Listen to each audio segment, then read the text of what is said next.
Բարև ձեզ Ֆակտոր TV հյուրը ազգային ժողովի քաղաքացիական պայմանագիր խմբակցության պատգամավոր Եվրոպական ինտեգրացիայի հանձնաժողովի նախագահ Արման Եղոյանը, ողջույն։ Տեսանք ազգային ժողովում ձեր ծեծ ու ջարդը կամ հայհոյախառը կռիվները չի եղել, բայց եթե տենց եք ուզում ասել։ Համարյա ծեծ ու ջարդեր Լևոն ծեծ ու ջարդ չի լինում, ծեծ ու ջարդը կամ լինում է կամ չի։ Լևոն Քոչարյանի հայհոյանքին դուք նախընտրեցիք պատասխանել հայհոյանքով, մինչդեռ կարող եք մի քիչ ավելի տարբերվել, հա, այսինքն այդ մակարդակին չհասնել եւ հակափաստարկներ բերել։ Այ քաղաքակիրթ այդ հարցը Դե շատերը հակափաստարկներ բերեցին։ Ընդհանուր նիստը նայել եք, չէ՞։ Հա։ Իմ ելույթը, մյուսների, որոշ գործընկերներ էլ որոշեցին զուգահեռ սիմետրիկ պատասխանել, որոշներն էլ փաստեր չունեիք, պարոն Եղոյան, ուղղակի հակադարձել։ Չէ, դե փաստեր, ինչ փաստերի մասին է խոսքը։ Ախր փաստերը կարդում ենք, շունչներս չի երիքում, ընդմիջում ենք անում եւ հայհոյում եք։ Չէ, դե ես կառաջարկեի այդքան չկենտրոնանալ էլի այդ։ Չէ, բայց դե այսինքն համ ասում եք բովանդակային բանի շուրջ, հնչել է Լևոն Քոչարյանի կողմից այդ շատ ամբարտավան ձևակերպումները, հիստերիա, նոպա եւ այլ, դա հասկացանք, հա, լավ, հնչեց, թուրք, ես ինչ գիտեմ, ինչ էս կոմենկոմ։ Եվ ի պատասխան պարոն Արշակյանը հիշեցրել է, որ ընդհանրապես այդ եթե հիշում են մարդիկ, իրենց էին մարդիկ ահագին երկար ժամանակ, հիմնալ, էլի, իրենց չհամակրող մարդիկ իրենց էին թուրք ասում, եթե կհիշեք այդ ժամանակները։ Այդ ինչու այդտեղ գնացիք, հա? Թուրքերը այդ բանակցում եք, որ սահմանը բաց է, եւ այստեղ իրար վիրավորում եք։ Հա, այստեղ էլ պետք չէ էլի տես պրիմիտիվացնել խոսքը, այսինքն օրինակ բանում շատ ժողովուրդներ ունեն, մենակ մեր մոտ չի էլի, ովքեր ունեցել են երկար տարիների թշնամանք եւ այլ, կա այդ ձևակերպումները շատ բաներում կան, այլ հարցը, որ դա դառնում է ասես մեթոդական բան էլի, այսինքն ասես դառնում է մեթոդական քաղաքական գիծ ու մարդկանց թվում է, որ կարան դրան ավելացնել նաեւ այլ բառեր, նաեւ դասարքեն արդեն սովորույթ, ասենք, հա, հասկացանք չափու սահմանը պետք առավել եւս իր կողմից էլի ես դա ասեցի կարծեմ այդ վեճի ժամանակ էր հետո ճեպազդեցում էլ իսկ ինչու է ինքը Քոչարյանի վրա ինքն է ելույթ ունեցել ինքն է դա ասել առավել եւս ինչ եմ ասում իր կողմից որովհետեւ ինքը կոնկ չէ հա աչքի փուշ ոնց չէ ընդհակառակը աշկի ես հենց էի ասում ես հենց բանում էի ասում որ ինքը ընդհանրապես երբ ինքը պարոն Արշակյանին ով Հայաստանի ընտրված խորհրդարանի ընտրված փոխնախագահն է, այն նույն խորհրդարանի, որտեղ ինքն էր ընտրված Լևոն Քոչարյանը, ընտրված պատգամավորը, ասում է, իսկ դու ով ես ընդհանրապես, այնտեղ այլ վիրավորական բառեր էր օգտագործում, ես ասում եմ, իսկ դու ով ես ընդհանրապես, բացի Ռոբերտ Քոչարյանի որդին լինելուց, դու ով ես ընդհանրապես, ինչ ես արել ընդհանրապես ինքնուրույն, կա մի բան օրինակ, որ Լևոն Քոչարյանը արել է անկախ Ռոբերտ Քոչարյանի ունեցած իշխանության կամ փողի հնարավորություններից անկախ առանձին ինքն իր համար կա նման մի բան ու այդ մարդը վերակենում ասենք չգիտեմ հասկացանք բանը էլի այս 4 տարի է դուք լսել եք ասենք ասենք մենք այս հարցը բարձրացրել ենք չէ դե ուրեմն ինքն է թող չափերի մեջ մնա ասինքն բանը էլի այն ինչ կարելի է ասինքն պետքա մարդը հասկանա ինքը ընդհանրապես ով է եւ ինչ կարա իրան թույլ տա ինքը իրան երևի նույնացնում է իր հոր հետ չնայած նես չի որ իր հորը կարելի է նման բանը իր հայրը կարա նման բաներ ասի բայց իրանք բան չէ էլի տարբեր մարդիկ են թող իր չափը ձևը տեղը ընդհանրապես խանա այսի բան չի թակավորը բան չի ժառանգական չի փոխանցվում էլի դա խփոցի է սկսվելու որ վերադառնա ազգային ժողով ես ասեցի խփոցին չէ ծեծ ու ջարդը ես հիշեցրեցի իմ ելույթում երբ էր երբ մենակ 49 մոտ քաղաքական սպանություններ ենք մենք ունեցել այդ 10 տարում երկրում 49 մոտ 1 չէ 2 չէ ապտակ չէ հասկանում եք էլ չասած ծեծ ու ջարդը բայց պարոն Եղոյան դուք իշխանություն եք եւ ձեր պատասխանատվությունը ավելի մեծ է ընդդիմությունը կարող է սադրել ավելի կոշտ բառեր օգտագործել բայց երկրում մթնոլորտը կախված է նաեւ ձեր ռեակցիայից հա ինչու նմանատիպ ռեակցիա ինչու ռեակցիա որը ես գիտեք դրա մասին էլ կուզենամ խոսել իդեպ դա էլ է շատ շահարկվում ու գիտեք այսպեսի մի հատ նարատիվ է տարածվում որ վա ես ինչ խորհրդարան է այժմ պետքա փակել ասենք այո մարդիկ զզվել են դատարկա գլուխներ կան որոշ դեպքերում էլ ազդեցության գործակալներ ասում են այժմ պետքա փակել, չեն հասկանում, որ ազգային ժողով բան է, չեն ասում են նոր ընտրություն անենք, նոր ազգային ժողով ընտրենք, այդ չեն ասում, այժմ ինչ մեր ինչին է պետք ազգային ժողով, չեն հասկանում, որ ազգային ժողովը թողեք ավարտեմ, ազգային ժողովը պետության հիմքն է, միակ ուղիղ մանդատով ընտրվող մարմինն է։ Այդ մարդիկ, ովքեր ասում են այժմ պետքա փակել, ուզում են ասել, որ Հայաստանի Հանրապետությունը պետքա փակել։ Ու այդ նարատիվը դրսից է գալիս, ոչ մեզ բարեկամական պետություններից է գալիս, աշխարհի բոլոր երկրներում դուք մեր նման, չեմ ասում 800-ամյա պարլամենտարիզմի ավանդույթով երկրում, բայց մեր նման պետություններում չեք տեսնում, լինում է էլի վեճ, որոշ դեպքերում ինչի՞ չէ, լինում է ինչ-որ թեժ բանավեճ չեք հասկանում։ Իհարկե հասկանում եմ, այդ մարդիկ դա հանդուրժել այդ իրավիճակները։ Չէ, բայց բանակ այսօր ազգային ժողովում գնում է կոնկրետ թեմայի շուրջ քաղաքական բանավեճ, շատ կոնկրետ հարցեր են սրանք։ Սա նես չէ, որ ինչ-որ եկել ինչ-որ մենք անձնական այնտեղ հարցեր Թալանի են։ թեման եք ասում։ Ընդհանրապես մեր ռազմավարական հեռանկարի շուրջ քննարկում է գնում այսօր ազգային ժողովում եւ կա խմբակցություն, որը բաց կան ուժեր խոսում են Հայաստանի սուվերենությունը զիջելու մասին, միութենական պետության մասին են խոսում են, չգիտեմ, այդ ոճի մեջ եւ կան ուժեր, որը դրան դիմադրում է։ Կան ուժեր, որոնք դեմ են ապօրինի գույքի վերադարձի գործընթացին, ինչ են դեմ, կներեք, ինչ են դեմ։ Չեն համարում, որ դա ապօրինի գույք է, թե համարում են, որ ապօրինի գույք է, բայց չպետք է վերադարձվի։ Եթե ապօրինի չի, պրոբլեմ չկա, բայց եթե ապօրինի է, պետք է, այսինքն այստեղ կոնկրետ քննարկում է գնում եւ պետք է կենտրոնանալ դրա բովանդակության վրա, ոչ թե ասել այդ քննարկման մեջ մեկը մեկին ասեց հիմար, մյուսն մեկին ասեց ապուշ։ Բայց ձևն է կարևոր, իհարկե բովանդակությունն էլ է կարևոր, բայց ձևն է, բայց ուրիշ մի հատ հարցեր կա, այ ինչքան դուք պետք է, ասենք Ռոբերտ Քոչարյանի կամ Սերժ Սարգսյանի ուժին, ավելի շատ Քոչարյանի ուժի հետ եք դուք բախումների մեջ մեղադրեք զուգանում մարտ սպանելու մեջ, մարտի 1-ի մեջ, Թալանի մեջ, հոկտեմբերի 27-ի մեջ, պատշեք, պարոն Եղայան, թվում է թե մուրճ ու մանգաղը մուրճը, ընդ որում հիշում եք, չէ՞, մուրճի ինչ մետաղից էր, Պողպատյա, իմ ձեռքին է, ձեր ձեռքին է, դուք թեմաներ եք հորինել, մեղադրանքներ եք հնչեցնում։ Հորինել։ Հա, արդյունավետ քննություն թող տանի դատաիրավական համակարգը մարտի 1-ի 10 զոհերի հեղինակներին բացահայտի։ Տանում է, օրինակ 7 տարի տանում է։ Չէ, տանում է եւ տարավ արդյունավետ քննություն։ Ձեզ մեկ-մեկ թվում է թե ձեզ գործընթացն է կարող մատի փաթաթան դարձնել։ Չէ, ամենևին, նախ հարցը երկու կողմ ունի՝ իրավական եւ քաղաքական։ Քաղաքական իմաստով, այո, գործընթացն էլ է կարեւոր։ Այսինքն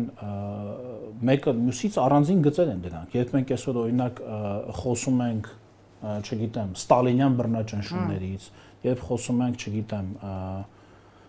նացիզմից, ֆաշիզմից, մյուսից, այսինքն դա քաղաքական ասելիք է, որի անթույլատրելի, այսինքն այդ երևույթների անթույլատրելիության մասին խոսելը ինքը կարող հարատև լինի, անկախ նրանից այդ գործով ով երբ ոնց է դատվել կամ չի դատվել, դա քաղաքական ասելիք է։ Ինչ վերաբերում է կոնկրետ անձանց դատվելու մասին, մարտի 1-ի գործով եղավ, քննություն եղավ շատ փակվեց, գնացին տուն։ Չէ, փակվելու հարցը չի։ Այդ կա շատ կոնկրետ հոդված, հեղինակները չկա։ Մարտի 1-ի գործը այդ Թաքուի Թովմասյանն էլ են որ ասաց, հիմա դուք կրկնում եք, այսինքն ձեր կողմից եք ասում։ Մարտի 1-ի գործի բովանդակությունը միայն սպանությունները չեն։ Ասեմ ավելին, չէ, ոչ, միայն դա չի, ոչ։ Մարտի 1-ին կարող է եւ զոհեր չլինեին էլ։ Տեսականորեն կարող է մի երջանիկ պատահականությամբ չլինեին, ոչ մի զոհ չլիներ։ Որն է իրավական հետևանքը, պարոն Եղայան։ Թողնեք միտքս ավարտեմ։ Անընդհատ ես չի ազգային ժողովի ճեպազդույցից պրծանք հիմա էլ ստեղ։ Միտք եմ, ես 2-3 նախադասությունից բաղկացած, եթե կարելի է, միտք եմ ցանկանում ասել, կարելի է։ Սպանություններ կարող են եւ տեսականորեն պատահական երջանիկ պատահականությամբ չլինել, բայց այնտեղ կար այլ հանցանք, սահմանադրական կարգի տապալում, բանակը քաղաք բերել, մի բան որ արգելված է սահմանադրությամբ, հայտնի հրամանը, սրա մասին է մարտի 1-ի գործի քննության հիմքը, որի հետևանքով արդեն եղել են կրակոցներ, հետո որի հետևանքով եղել են սպանություններ, կարելի է մեկ տառանոց հարց տալ եւ մեկ տառանոց հարց եմ տալիս եւ այդ գործը այդ մասով փակված է Որովհետև սահմանադրական դատարանը այդ կոնկրետ հոդվածը համարեց սահմանադրությանը հակասող, բայց երևույթը հո չի փոխվում։ Դուք վստահեցիք մեղադրանքի առաջադրումը ըստ էության մի դատախազի, որը հեռացավ դատախազության շենքից ու դարձավ ընդդիմադիր ակտիվիստ։ Սա զուտ հիշեցնեմ ձեզ, էլի։ Բայց հիմա մենք երևույթների մասին ենք խոսում, թե դրանց փաստաթղթային ձևակերպման։ Այսինքն բոլորը համաձայն են, որ եղել է սահմանադրական կարգի տապալում, բայց ուղղակի դրան վերաբերող նույն բանն է, որ քրեական հոդվածը տեխնիկապես ես մեղադրեմ ձեզ սպանության մեջ ու որպես դատախազություն քննչական մարմին չկարողանամ հիմնավորել, հա։ Հենց որ դուք իրոք սպանություն եք արել, բայց ես ձեզ նկարագրեմ հանցագործություն, որ դուք խանութից խնձոր եք գողանում, հա, դատարանը կասի, էս ինչ մեղադրեմ։ Չէ, այդպես չի եղել։ Այդքան հեռու հոդվածներ չեն եղել։ Դե ամեն դեպքում ուզում եմ ասել, քաղաքական իշխանությունը խոստումներ է տվել արդարություն եւ արդարադատություն վերականգնելու վերականգնվում է եւ դրա ամենամեծ գործիքը կազմում ասում եմ դուք ամբողջ օրը ազգային ժողովում բանավեճ եք ունենում զուգանում մարդ ծեծելու մասին դա ուղղակի շատ հայտնի դեպք է դրա համար ասում հիմա դրանք այդ 39 դեպքով էլ 39 քաղաքական սպանություն այսինքն ինչ ամեն օր համասում եք շատ եք ասում հիմա այդ մեկը շատ հայտնի դեպք է այդ դեպքերը բացահայտվել է 39 քաղաքական ծեծուջարդերը որը չէ Պողոս Պողոսյանի դեպքի մասին եմ ասում 10 տարիների քաղաքական ծեծուջարդերը բացահայտված են, ընտրակեղծիքները բացահայտված են։ Օրինակ Ռոբերտ Քոչարյանը եւ Սերժ Սարգսյանի ժամանակ ընտրակեղծիք եղել է Հայաստանում, պարոն Եղոյան։ Այսինքն իհարկե եղել է դա։ Բա որ եղել է, իրավական հետևանքները։ Դա ոնց որ ասեք առավոտյան արևը ծագել է։ Իրավական հետևանքները ուր են արևը ծագելու։ Ուր են։ 7 տարի իշխանության եք։ Իրավական հետքերը մաքրվել են եւ կոնկրետ ընտրակեղծարարության վերաբերյալ մենք այլ տեղից գիտենք, ոչ թե այդ բացի նրանից, որ մենք մեր սեփական աչքերի տեսածից գիտենք, որ եղել են ընտրակեղծիքներ։ Դա համար գոյություն ունեն սոցիոլոգիական մեթոդներ։ Եթե կհիշեք 2013 թվականի ընտրությունները կազմակերպություններից մեկը շատ լավ վերլուծել էր, թե ինչպես են ձայները տարբերվում սոցիոլոգիայի կանոններին հակասելով մի ընտրատեղամասում մի կուսակցությունը կարող է 90% ձայն հավաքել, մյուս տեղամասում 10% ձայն։ Դուք ուղղակի չեք էլ փորձել այդ գործերը բացահայտել, հասկանում եք, ոչ թե հետքեր մաքրվել են, դա գործել չի հարուցվել, որ հասկանայինք մարդ կա Հայաստան, որ կաշառք երբևէ վերցրել է, գա օրինակ ցուցմունք տա եւ օղակը հասնի մինչեւ վերջին մարդուն նման գործեր չեն կաշառքի մասին չէ։ Ընտրակաշառք։ Այո,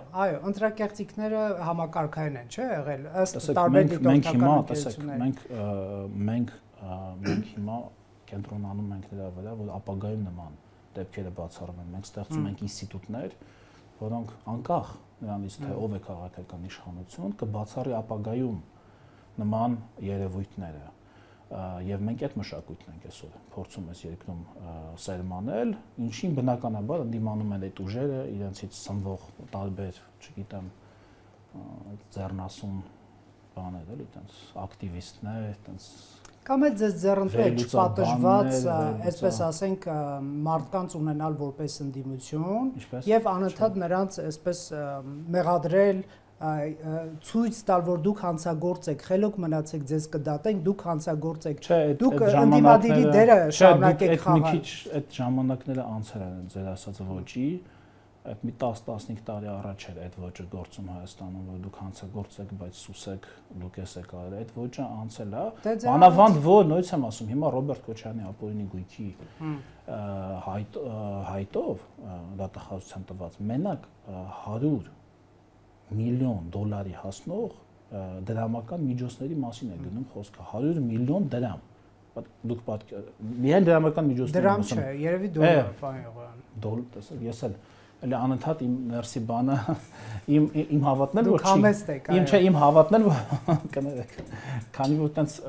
չեմ կարողանում այդ բանը անցնել էլի հա ենթագիտակցորեն ձեր որոշ կուսակցական գործընկերների ասեք ցույց տան դոլարները միլիոն դոլարի ձեր որոշ գործընկերների ասեք ցույց կտան դոլարները միլիոնավոր բայց շարունակեք ձեր խոսքը չեք ասում բայց ձեր կուսակցությունում էլ կան էլի դոլարային միլիոնատեր կարող են կուսակցությունում լինել դոլարային միլիոնատերեր բայց այդ միլիոնային դոլարները պետք է լինեն թափանցիկ եւ հայտարարագրված բայց ամեն դեպքում սա Քոչարյանի մասով մենակ ասում դրամական միջոցներ 22 անշարժ գույքման դե սա չկրկնեմ էլի մասնակցություն խոշորագույն ընկերություններում նայի ինշուրանս Toyota եւ այլ դա ինչ կապ ունի թեմայի հետ չէ ասում եք դա պատիժ չի ձեր կարծիքով օրինակ իրենց համար որն է ավելի մեծ պատիժը դա դեռ տեղի չի ունեցել որ պատիժ համարենք պարոն Եղարյան դե հիմա քննվում է հիմա Ժորժ ջան դուք լսեք քանի տարի ես 7 տարի անցել ես երկրների անուն չտամ 7 տարի էլ կանցնի երկրների անուն չտամ երկրներ կան որտեղ այդ գործընթացը տևել է ասենք 6 ամիս գիտեք ոնց գիտեք հետո դատաները միջազգային հետ են վերադարձել դատաներն էլ չէ բայց նախ ասենք թե ոնց է տևել 6 ամիս մարդկանց գցել են մեքենայի բան մեքենայի թափք, չէ, բագաժնիկ։ Այս մի դեպքում բան ենք, հա։ Բագաժնիկ են գցել մեքենայի, տալել են այդպես խուլ տեղ, զանգը դրել են գլխին, հանել են փաստաթղթերը, այսինքն կոռուպցիոներ են, էլի, թալպետությունը թալանած մարդուն, ասել են սա թալանել ես, մենք գիտենք, մեզ պետք չի ինչ-որ գնալ դատարան ապացույց հավաքել, էս, լավ, գրում ես պետության անունով հետ, լավ, դա լավագույն դեպքում պետության անունով, վատագույն դեպքում հետ պահի իշխանության անունով, հա, եւ այդ պետություններում չի կայացել ինստիտուցիոնալ ռեֆորմ, այդ պետություններում այն մարդիկ, ում այդ բագաժնիկում տարել էին, ելի կարողացել են քաղաքական ռեինկարնացիա ունենալ, որովհետեւ ամեն դեպքում բռնությունը բերում է բռնությունը բերում է բռնություն։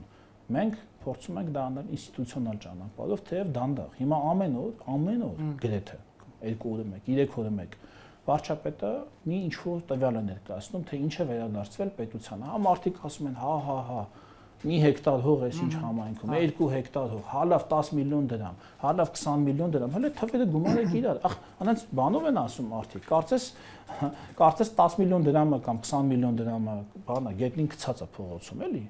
Դա չէ որ բայց դա գողացված է եղել համայնքից կամ պետությունից։ Անշարժ գույք ամենակարևորը է։ Ես օրինակ սա շատ եմ կարևորում, շատ ավելի, քան դրամական միջոցները, որտեղ դրամական միջոց կարելի է տպել։ Հող տպել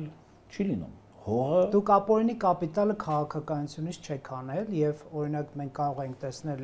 տարբեր համայնքներում ապօրինի կապիտալի շարժ եւ շատ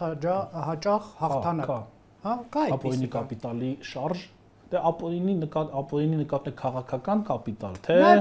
ուղղակի ապօրինի ինչ-որ բռնագրական գործերով մարդիկ անցնում են եւ դառնում են քաղաքապետ, մեկ էլ տեսնում ես։ Ըստ էության օգտագործելով Վարդան Ղուկասյանն, օրինակ։ Հա, բայց դա մեկը մյուսի հետ ինչ կապ։ Չէ, ուզում եմ ասել, դուք նաեւ տեսեք ձեր խոստումները ապօրինի գույքի բռնագանձումը ես հիշեցնում, դա քաղաքացիական ապօրինի գույքը, ապօրինի գումարը դա անհավասար պայմաններ ստեղծում։ Օրինակ նույն Քոչարյանի անունը տվեցիք, չէ՞, իրոք լիքը փող ունի եւ քաղաքականությունում միգուցե եւ օգտագործում։ Ես հեռում եմ մտքից, որ ես հեռում եմ քաղաքական ուժերի ինչ լիքը փող 21 թվին էլ ուներ։ Ուրիշ բան է։ Ես հեռում եմ այն մտքից, որ փողը որոշիչ անհավասարություն է, բայց փողը որոշակի շատ հիմա նոր կազմված քաղաքական ուժերը մրցակցել են իրենց հետ, ձեզ հետ եւ այլն։ Այդ խնդիրը կա, բայց նախ ես հիշեցնեմ, որ ապօրինի գույքի բռնագանձման վարույթները դրանք քաղաքացիական վարույթներ են, քրեական վարույթներ չեն, այսինքն այդտեղ մարդիկ չեն ենթարկվում քրեական պատասխանատվության, այլ քաղաքացիական վարույթով գույքը իրացից վերցվում է։ Ինչ վերաբերում է դեռ չվերցված գույքին եւ դրամական գույքը միջոցները քաղաքական կապիտալի վերածելուն, հա այդ խնդիրը կա, բայց նույնց ենք գալիս այն նույն հարցին, բայց իսկ ինչ անել։ Զորով, զորբայությամբ 7 տարի է, արդեն 7 տարին լրացավ էլ։ Օրենքը 21 թվին է ուժի մեջ մտել, հա։ Հա դուք հիշում եք, այս 7 տարի ինչեր են եղել, հա։ Հա 4-5 տարի դրա համար է կորոնավիրուսը եղավ, ամեն բոլոր ռեֆորմների հետաձգման մեղավորը դարձավ կորոնավիրուսը։ Ընդհանրապես ում մոտ էր։ Վատ էր որ պատերազմը, բայց պատերազմն է։ Հեղինակի անունը ուզում հիշել Թոյնբիի մոտ էր, կարծեմ, եթե չեմ սխալվում, որ ասում էր ամեն պատմական ցիկլի կատարված բարեփոխումների արդյունքը տեսնում ենք հաջորդ պատմական ցիկլում։ Այն ինչ մենք այսօր տեսնում ենք երևույթները, դրանք են պտուղներն են, որոնք մենք քաղում ենք նախկինում տնկված ծառերից։ Մեր տնկված ծառերի պտուղները կքաղվեն հաջորդ քաղաքական ցիկլում։ Բարի եղան։ Ույս թվում է դա այտենց ակնհայտ բան է, էլի։ Սկսվել է արդեն 26 թվականի խորհրդանական ընտրությունների պայքարը, ոնց հասկանում ենք, բացումը տեղի ունեցավ, այո։ Այս դեպքում եկեք համաձայնեմ։ Եվ ինչ բնույթի է լինելու այս պայքարը, ինչ հարվածներ եք դուք հասցնելու։ Իսկ շատ սուր պայքար է լինելու, շատ սուր պայքար է լինելու եւ մենք չպետք է խուսափենք այդ պայքարից, պետք է մտնենք այդ պայքարի մեջ, որովհետեւ մենք համարում ենք, որ մենք ճիշտ ենք եւ մեր օրակարգն է ճիշտ։ Իրենք էլ համարեն ինչ համարում են։ Ու կտեսնենք, եթե ձեր հարցը տանում է այնտեղ, որ էլի նախկիններ կա, ես որ ենթատեքստում այդ զգացի, ինչ կարող եմ անել։ Ես ինչ կարող եմ անել։ Ձեզ համար մրցակիցներ են, էլի, շատ հարմար են։ Հա, բայց ես ինչ կարող եմ փոխել կամ մենք ինչ կարող ենք փոխել, երրորդ ուժ ստեղծել, հա։ Չէ, դուք չստեղծեք, ինչ որ քաղաքական այն նախկինի նման ինչ որ այսպես բաներ կողքից ոնց էին ասում, հաճախորդ, հա, չէ, լավ հիշեցին։ Տեսեք, այս բառերը դուրս են եկել, մեր լեքսիկոնից, հիշում եք, դուրս են եկել, հաճախորդ քաղաքական։ Դուք չունեք հաճախորդներ քաղաքականության մեջ։ Ոչ, մեզ պետք չեն հաճախորդ քաղաքական ուժեր, կան ուժեր, որոնք քաղաքականապես մեզ ավելի մոտ են գտնվում եւ հետեւաբար այդտեղ համագործակցություն դաշտ կա, եւ կան ուժեր, որոնք շատ հեռու են եւ այդտեղ հետեւաբար չկա համագործակցության։ Բայց 21-ի համեմատ այս անգամ չկա Արցախը։ Այն ժամանակ գոնե կար Արցախը եւ մարդիկ դեռ կորսված չէին համարում։ Այս անգամ պատերազմ հրահրելու մեղադրանքները ոնց որ ավելի բարձր են հնչում այդ թվում ձեր քաղաքական մրցակցից Ռոբերտ Քոչարյանից։ Դե խոսույթները մեղադրանքները ես զարմանում եմ։ Ապագայի մասին չի դիսկուրսը, ես անհարմար եմ, ես ամաչում եմ այդ խոսքերից, որ ինքը ասել է։ Այսինքն ես չգիտեմ, էլի, հասկանալով է ասել, թե չհասկանալով։ Ես ամաչում եմ, ասենք, որ ժամանակին այդ ձև մտածող մարդը պետական որոշումներ է կայացրել։ Ես ամենևին ես ոչ քննադատությունից եմ վախենում, ոչ այդ տիպի, ասենք, չգիտեմ, հա, բանից, դիմակայությունից, քաղաքական, որ հայերը կամ Հայաստանն է սկսել, այսինքն Հայաստանը ինքը Հայաստան չի, ինքը Հայաստան չի, որոշում կայացնող չի։ Ինքն է, չէ, դա չեն քննարկում։ Այդ ասված խոսքի վնասը իրան չի վերաբերելու։ Այդ ասված խոսքի ինքը, այսինքն ինչ է ստացվում, պատերազմ հրահրող պետության քաղաքացի է, եթե քաղաքացի է, արդեն քաղաքացի է ընդհանրապես, 98-ին ոնց որ թե քաղաքացի չէր, երբ նախագահ ընտրվեց։ Հիմա չգիտեմ քաղաքացի է, թե քաղաքացի չի։ Եթե քաղաքացի է, այսինքն ինքը իր պետությանը մեղադրում է պատերազմ հրահրել է, դա հանցագործություն է միջազգային, հասկանում եք։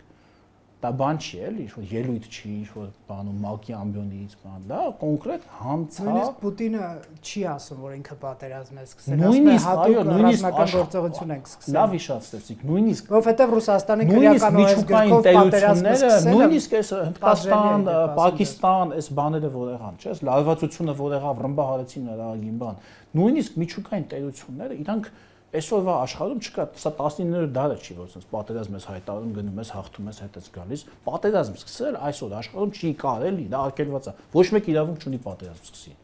Դրա համար ով ցանկանում է նման բան ասի, ասում է դե բան է, սա բան է, օպերացիա է, սա բան է, պրևենտիվ ինչ-որ գործողություն է, սա պատերազմ չի։ Ես հիմա կանեմ ու կավարտեմ երկու օրից, ես չեմ պատրաստվում ընդհանրենք խախտեմ որևէ մեկի սահմանը, այսև ինչ-որ ցեն ձևակերպումներով են միշտ անում։ Ոչ մեկ չի ասում իմ պետությունը պատերազմ է հրահրել։ Դες բան աշխարհում ես չեմ պատկերացնում, էլի, ասել գժվելու բան է, հետո էլ ասում են ինչի ես էմոցիոնալ խոսում կամ ինչի է այդպես խոսում։ Գժվելու բան է, մոտ ինքը մոտ եթե ես լսում է, էլի։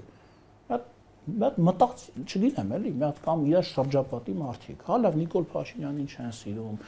Համարում են, որ վատնա Նիկոլ Փաշինյանը, ասեն Նիկոլ Փաշինյանը, չգիտեմ, հրաժարական տա, իմպիչմենտ անեն, էս անեն, բայց լավ, չէ՞ որ մեղադրանքը պետության վրա է գնում, այդ տարբերությունը, չնայած տոտալիտար մտածելակերպով մարդիկ երևի այդ տարբերությունը չեն էլ տեսնում։ Կարծում եք Ռոբերտ Քոչարյանը կունենա Ռուսաստանի աջակցությունը ձեր դեմ պայքարում 26 թվականի ընտրություններում։ դա չեմ կարող ասել, չգիտեմ։ Ես իրանց հարաբերությունների Իսկ դուք կունենաք Ռուսաստանի աջակցությունը 26 թվականի ընտրություններում։ Մեզ պետք չի որևէ օտարպետության աջակցություն։ Մեզ պետք չի որևէ օտարպետության աջակցություն, մենք դա կարիքը չունենք անկախ որևէ արդյունքից, ընտրության եւ անկախ որևէ կանխատեսումից։ Դե Քոչյանի չհերկված այցից հետո Մոսկվա նաև վարչապետը գնաց, տպավորություն կարող էր ստեղծվել, որ այդպես էլի քաղաքական աջակցություն ստանալու նպատակ կա։ Դե մայիսին էր 20 քանի 10 քանի պետության ղեկավարներ, ներկայացուցիչներ, այնտեղ կային ոնց որ թե նախարարների մակարդակով ներկայացված մարդիկ, այսինքն հնարավոր չի որ քանի պետությունների ղեկավարներ ու ներկայացուցիչներ կային։ Չէ, մի տարի գնացել է, մի տարի չի գնացել, ինչ մի աղմուկ են բարձրացել, չեմ ասում։ Դուք էլ եք Արսեն Թորոսյանն պես կարծում, որ Ռուսաստան 26-ի ընտրությունները միջամտելու է։ Արսենն ասել, Թորոսյան։ Դա չի բացառվում, իհարկե, չի բացառվում, բայց ես չեմ իրանց բանը, ես իրանց Դուք արտաքին հետախուզական ծառայության ղեկավարը չեք, հիմա ես ձեզնից տվյալներ չեմ ակնկալում զուտ քաղաքական մեկնաբանություն էլի այդպիսի բայց ես չէի կենտրոն ես կկենտրոնանայի ոչ թե նրա վրա թե ով է միջամտում այլ կկենտրոնանայի նրա վրա թե ընտրության մասնակիցները ինչ են ասում դրա վրա կկենտրոնանայի այսինքն դրա մեջ կարող են լինել ոչ պակաս վտանգներ քան միջամտության գործոնի մեջ բայց եթե ասենք մասնակիցներից մեկը ասում է եկեք բան անենք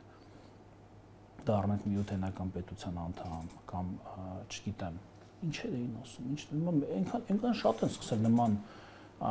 բաներ էլի абսուրդային բաներ ասել մոտս պիտի գրի առնեմ էլի այդ մտքերը եթե ասում են նոյեմբերի 9-ի հայտարարությունից եւ արցախցիներին տանել Արցախը հիշացրեցիք նոյեմբերի 9-ի հայտարարությունից եւ այսինքն այսպես վրա պետք է ուշադրություն դարձնել ոչ թե ուղղակի ասել այ դու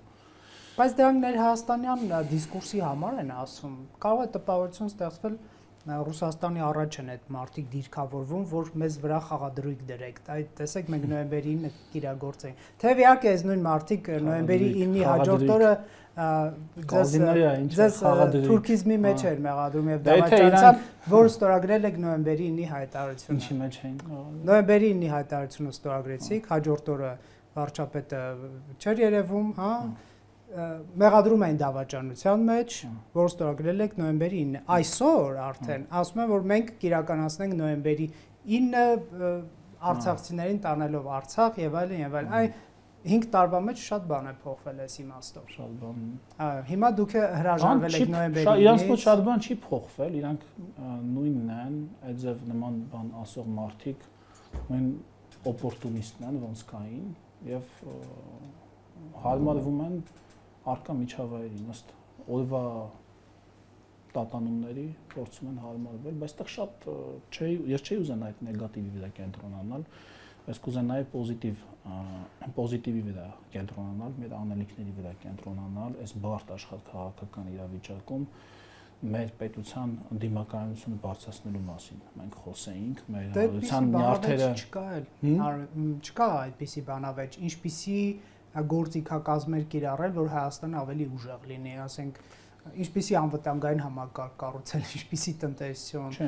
ով է թուրքը, ով է դավաճանը, ով է 5-րդ շահությունը, դա էլ է, բայց անվտանգային համակարգի մի մաս, դա էլ է անվտանգային համակարգի մի մաս, թե դու ոնց ես վերաբերվում քո հարևաններին,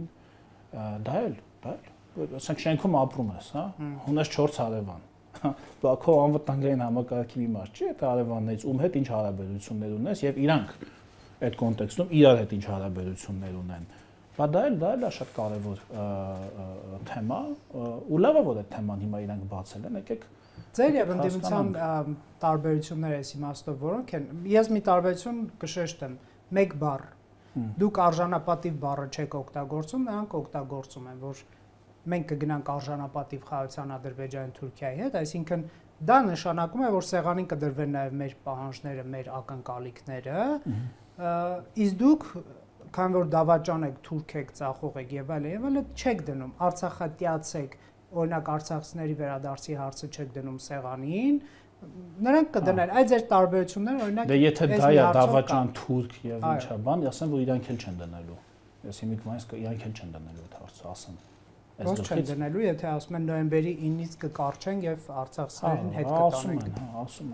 Ասում են, շատ բան են ասում։ Դա ասում եմ ես, որ դա չեն դնելու իրանք այդ հարցը։ Պասեք գուշակեմ, պարոն Եղայան, եթե Ռուսաստանը ցանկանա Ադրբեջանի հետ հարաբերությունները վատացնել կամ ճնշել Ադրբեջանը, միգուցե հայկական իշխանությունները, այդ թվում դուք, այդ հարցը բարձրացնեք, ճիշտ եմ հասկանում։ Չէ, ոնց կարող է Ռուսաստանի ցանկությամբ մենք մեր պետության շահի վերաբերյալ հարց բարձրացնենք երրորդ պետության հետ հարաբերությունները։ Ոնց կլինի նման բան։ Ոչ, նման բան չի կարող լինել։ Ռուսաստանի հետ հարաբերությունները մենք կարող ենք քննարկել հայ-ռուսական հարաբերությունների վերաբերող հարցեր, փոխադարձ շահերի կամ հետաքրքրությունների շրջանակում կարող է Ռուսաստանի հետ կարող է գտնվեն ուժեր, կարող է չէ, հաստատ կան տենց ուժեր, որ մեծ սիրով Հայաստանը կդնեին այդ զոհասեղանին, հա, աշխարհաքաղաքական զոհասեղանին, բայց մենք չենք պատրաստվում նման բան անել, մենք բոլոր այն հարցերը, որ քննարկում ենք որևէ պետության հետ, քննարկում ենք Հայաստանի դիտանկյունից, Հայաստանի տեսանկյունից եւ Հայաստանի շահը, այնպես ինչպես որ մենք ենք դա հասկանում, տեսանկյունից, եթե իրենք այլ կերպ են Հայաստանի շահը հասկանում, թող այդ մասին ասեն, թող քարոզչություն անեն, թող մարդկանց ձայնը ստանան։ Թող մարդկանց ձայնը ստանան, գոնե Դե ամեն դեպքում ինչեւ հիմա Ադրբեջանի հետ հարաբերվելու լեզու է եղել նաեւ միջազգային խոշոր տղաներ բերել Ադրբեջանի վրա։ Չէ, խոշոր տղա բերելը, նախ խոշոր տղա բերել, դա էլ Ռոբերտ Քոչարյանի լեզվով ասցիկ։ Հիշում եք, որ բան։ Մեր միակ ընդհանրությունը անունն է, ինչից ես այդքան էլ գոհ չեմ իրականում։ Հա, չէ, որ ասցիկ ուղակի այս երեկվա նիստից հետո բան ա եղել մոտս sense ֆլեշբեքերը sense անդադ գալիս են, էլի, այն որ ով էր, այն որ Եվրոպայի խորհրդին էին բողոքել, մեր ընդդիմադիրները այն ժամանակվա Շավարժ Քոչարյան բանը, հիշում եք, թե միասնություն դաշինքներ չեն հիշում, որ ասեք կենտրական ինչ-որ կեղծիքներ, թե բան, ինչ-որ ասում էր, լուրջ չեք հիշում դա, այն որ ասում էր Հայաստանի վրա տղա բերել բան, հա, ասում է այս, այն որ ասում էր ինչքանով է ճիշտ Հայաստանի վրա տղա բերել, այսինքն մի կառույց, որի անդամ մենք էինք, մենք էլ ենք, չէ, Եվրոպայի խորհրդի անդամ։ Այդ կառույցի ուշադրությունը հրավիրել, մենք էլ ենք դա մասնակիցներ չի որ դա ինչ-որ հարևան կառույց է, մենք մեջն ենք կառույցի, ասում էր ինչքանով է ճիշտ տղա բերել, իսկ այն օրը Լևոն Քոչարյանը վկայակոչումով պետ դեպի զեկույցը, հա, տեսնում եք ինչ երկիր է դարձել Հայաստանը, տեսնում եք ինչ երկիր է դարձել Հայաստանը,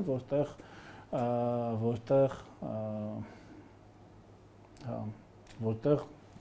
Լևոն Քոչարյանը կարևոր է համարում պետ դեպի զեկույցը, հա,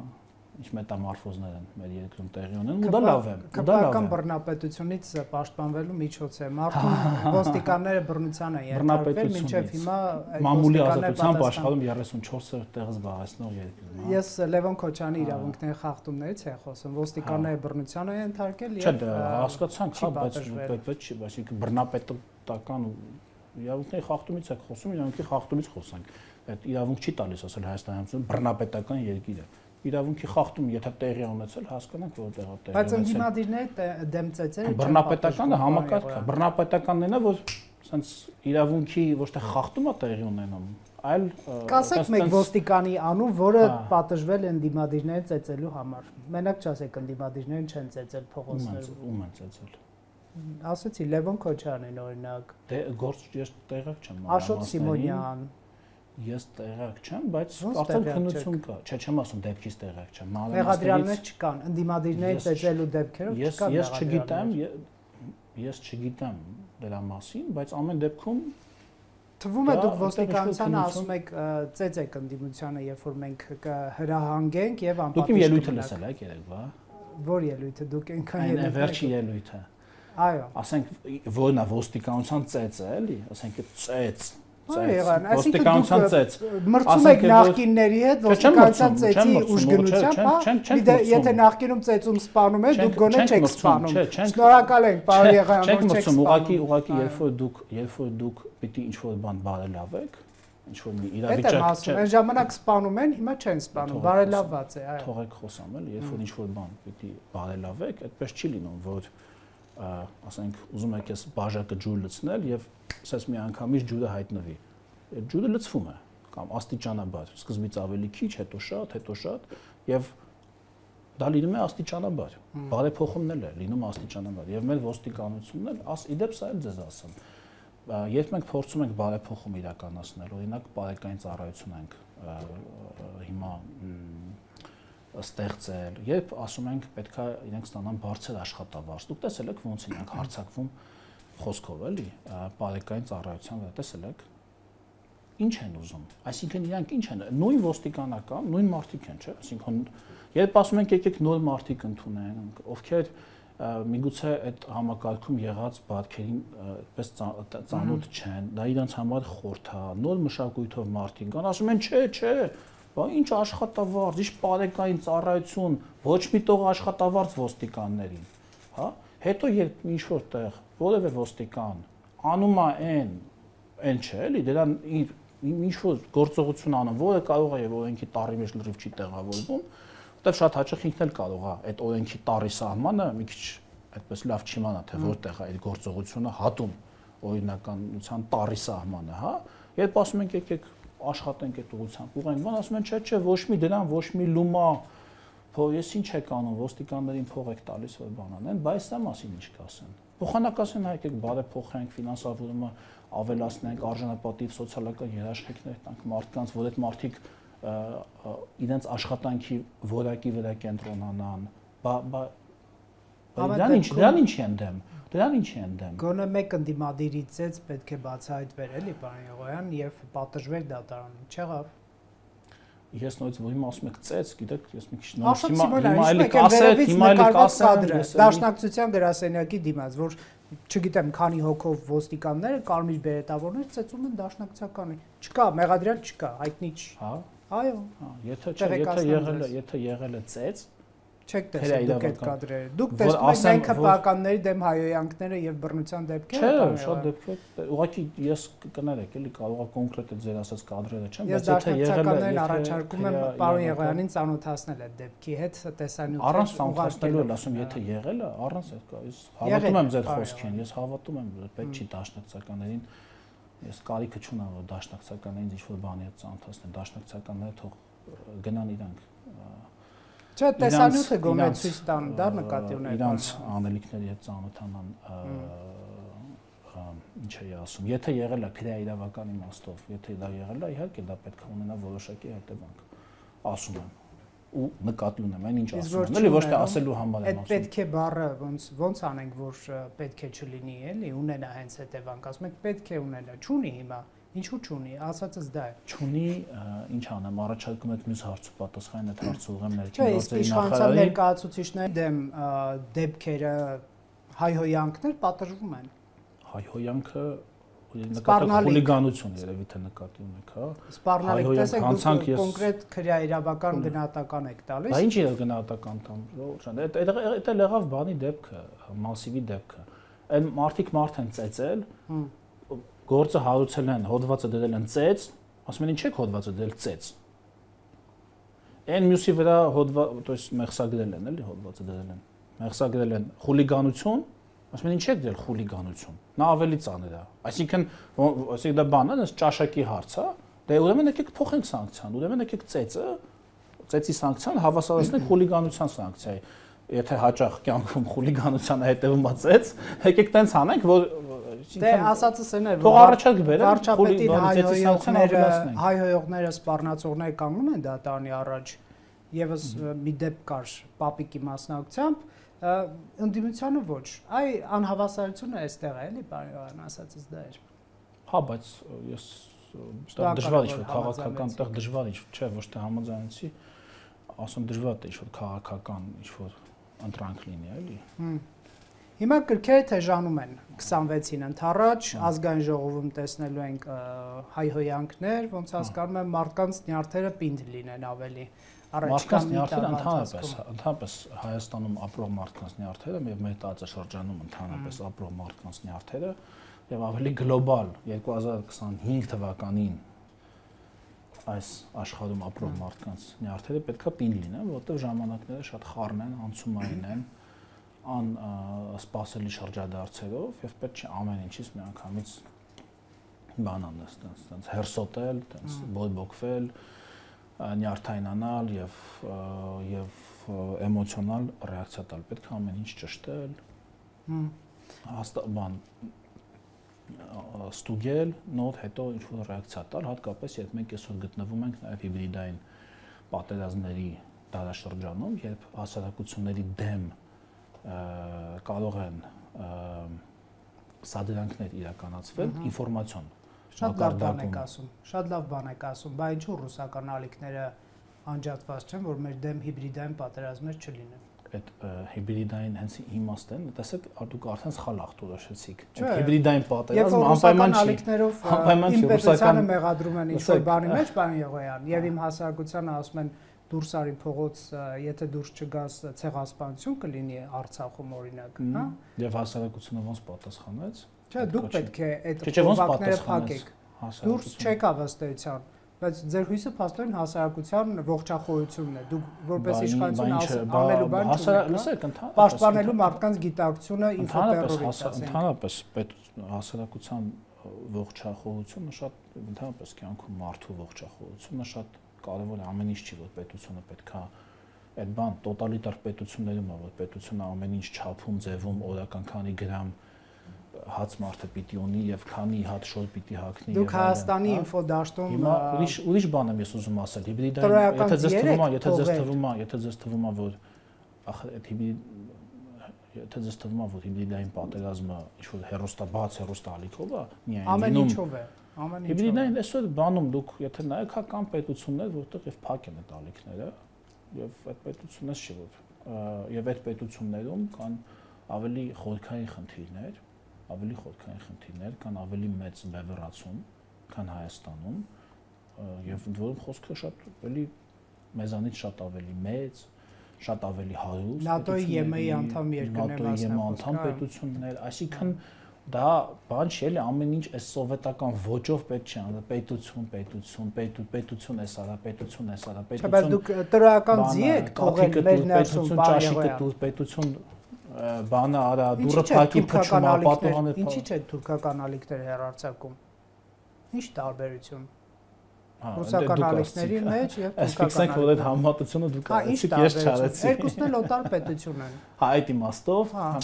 բանում հա որ օտար ասցիք հիշեցի ես կարծեմ թե ՀՌՀ ղեկավարը այո ասեց եթե ճիշտ եմ հիշում որ ընդհանրապես որևէ օտար որ օտարերկրյա հեռուստալիք չպիտի ըստ օրենքի այո հեռարձակվի եւ հա այդտեղ կարծեմ ինչ որ լուծում իրեն գտել էին եթե չեմ սխալվում որ իմանա այդ հարցը տալու եք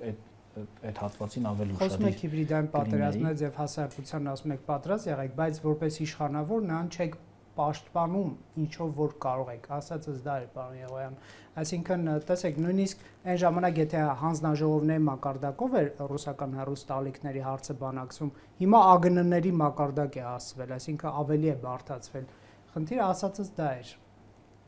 եթե ավելացնելու բան ունեք խնդրեմ եթե ոչ ավարտենք մեր զրույցը այլ հարց չունեք ունեմ ոնց կարող ես մոռանալ Ուիտկոֆի հայտարարությունը, որ Հայաստանը եւ Ադրբեջանը կարող է միանան Աբրահամյան համաձայնագրերին, Թրամփի հատուկ բանագնացն է եւ նաեւ նա կարծում է, որ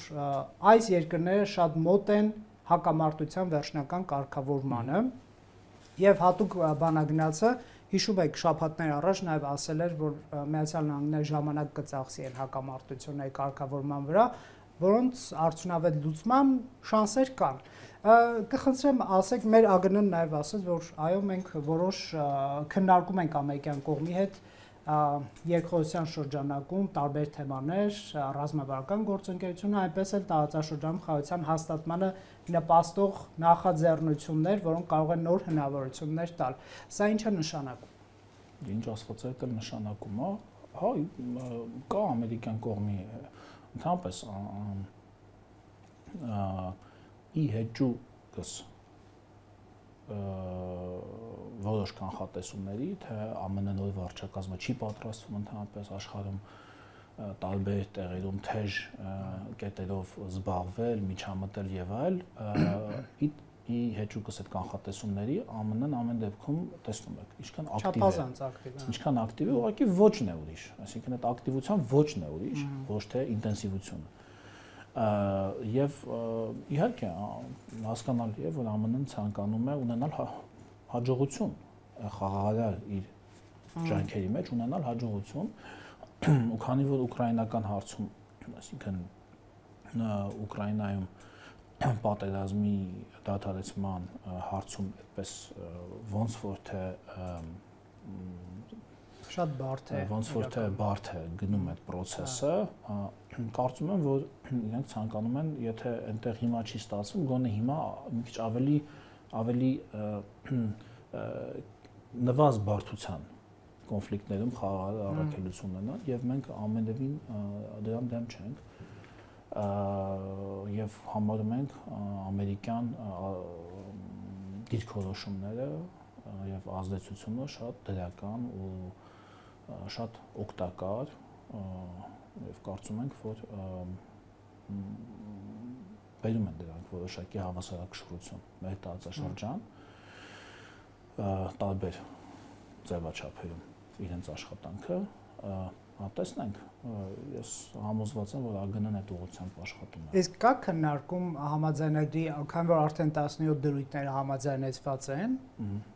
այսինքն նախագիծը համաձայնեցված է եւ իրապես ռուս-ուկրաինական կոնֆլիկտի պես խորը չի, այնտեղ դեռ սևագիր եւ դաշտային հսկայական աշխատանք կա, համաձայնեցումներ, բարդ խնդիրներ, տարածքային, մարդկային, զոհեր եւ այլն, ահավոր է այնտեղ, չգիտեմ ոնց են հասնելու ինչ որ համաձայնեցումներ։ Այստեղ 17 կետ համաձայնեցվել է մեծ դժվարությամբ եւ եթե Ադրբեջանի ապակառուցողականությունը այսպես ճնշվի, դա կարող է հնարավորություն ստեղծել ստորագրման։ Սպասել այդպիսի բանի։ Համաձայն եմ ձեզ հետ, որ հա, Ադրբեջանը հիմա չի շտապում ստորագրել համաձայնագիրը եւ հա, եթե ամերիկյան կողմը ցանկանում է այստեղ ունենալ պրոգրես, ապա առաջին հերթին պետք է աշխատել Ադրբեջանի հետ համոզելու նրանց շուտ գալ համաձայնության, որովհետեւ դա բխում է տարածաշրջանի շահերից եւ բոլոր պետությունների շահերից այստեղ։ Շնորհակալ եմ, կհետևենք, պարոն Եղոյան։ Factor TV-ում հյուրընկալել ենք Արման Եղոյանին։